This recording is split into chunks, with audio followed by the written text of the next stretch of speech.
नाशिक येथील एक लोकप्रतिनिधी भोंदू कॅप्टन खरातच्या संपर्कात होते।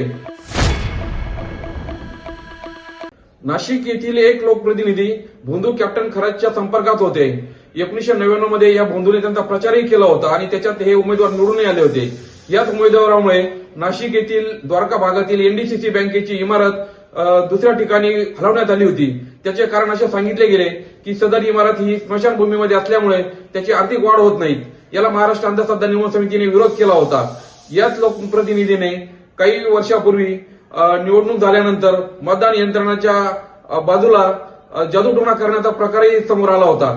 आपली मते समोरच्या उमेदवाराला जाऊ नये म्हणून त्या ठिकाणी जादूटोणा होईल अशा शंकेने खासगी सुरक्षा रक्षकही तैनात करण्यात आले होते, परंतु ते शासनामुळे काढून टाकण्यात आले होते।